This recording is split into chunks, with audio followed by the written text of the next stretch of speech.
Pemilu 2024 masih pakai kotak kardus. Sistem pemilu 2024 masih menggunakan kotak kardus.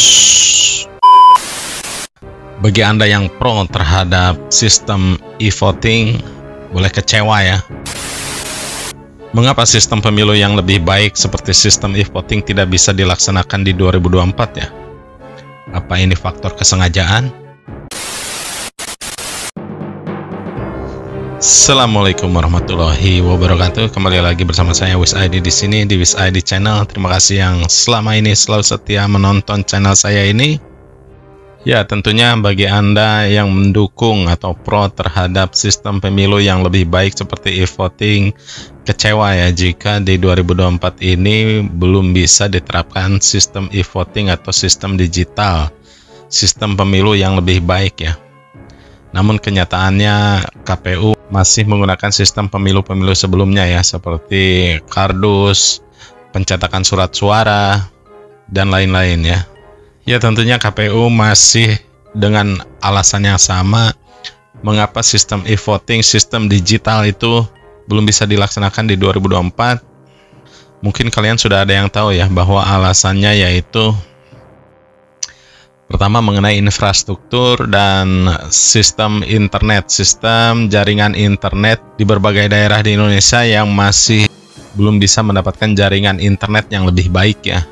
Dua faktor ini yang menjadi kendala utama mengapa sistem e-voting belum bisa direalisasikan di 2024 nanti ya.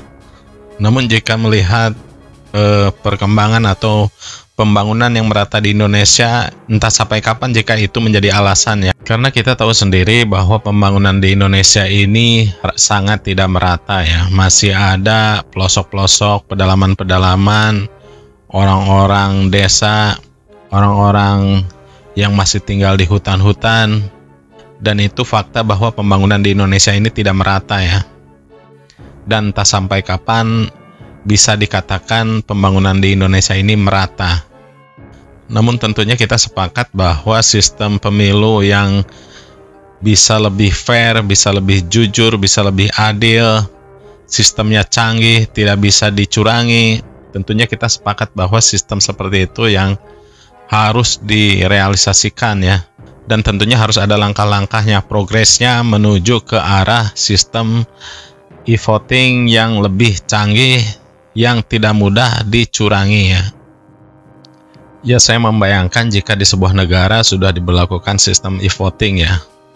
Ya, gambaran saya misalnya seorang peserta pemilih masuk ke tempat pemungutan suara dengan sistem yang sudah canggih ya, sistem digital yang sudah canggih. Dia membawa iktp dan menggesekkannya ke sebuah alat, lalu muncul dalam sebuah layar mengenai informasi valid dan tidak validnya sebuah identitas itu ya. Maka jika iktp itu valid, maka dia bisa diteruskan, dia mencoblos dalam sebuah layar yang touchscreen ya, yang tinggal sentuh. Misalkan ada 3 kandidat A, B, C, tinggal pilih, misalkan pilih yang A, pilih yang B, yang pilih yang C dengan tentunya layar touchscreen ya. Tinggal pijit, tinggal sentuh, lalu suaranya bisa terakumulasi langsung ya, bisa langsung ke pusat. Saya yakin jika seperti itu sistem perhitungannya bisa langsung selesai 1 hari ya, tidak berbulan-bulan. Hingga sudah perhitungan berbulan-bulan pun masih terkendala juga ya, sampai tidak selesai 100%. Seperti yang sudah saya amati di sistem pemilu di 2019, ada ketidakfairan ya dengan sistem situng di KPU ya, di website KPU, di mana daerah-daerah pemilihan kandidat tertentu lebih cepat upload perhitungan datanya ya. Bayangkan saja di daerah tertentu bisa sampai 50% lebih ya hasil perhitungan suaranya. Sedangkan di daerah-daerah seperti Jawa Barat, Jawa Tengah, dan lain-lain itu masih di bawah 50% ya. Ini sebenarnya bisa dikatakan tidak fair ya.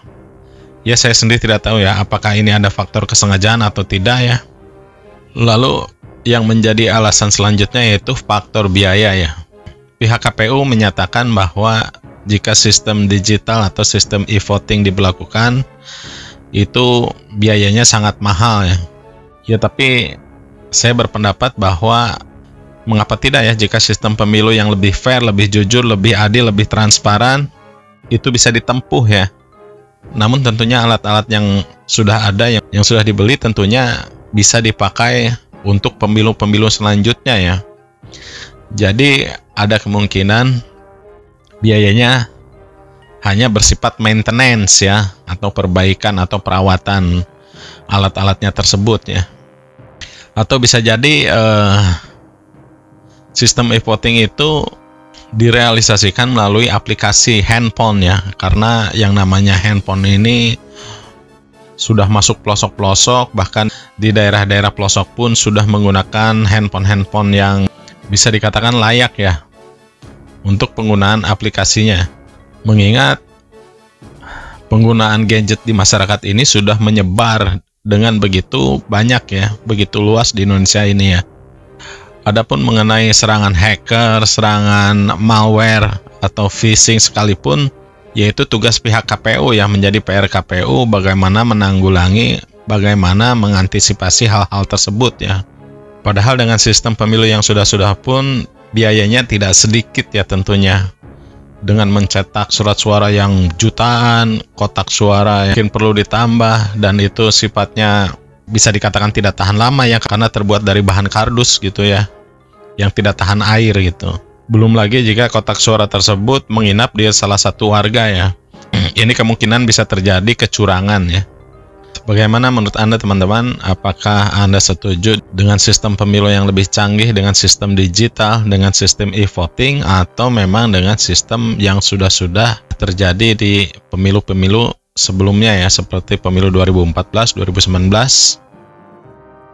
But anyway, terima kasih yang selama ini sudah support channel ini. Terima kasih buat semuanya yang selalu setia menonton channel ini. Terima kasih yang sudah subscribe, like, share, or comment. Terima kasih buat semuanya. Semoga kalian sehat selalu. Wiz ID pamit. Assalamualaikum warahmatullahi wabarakatuh. Merdeka.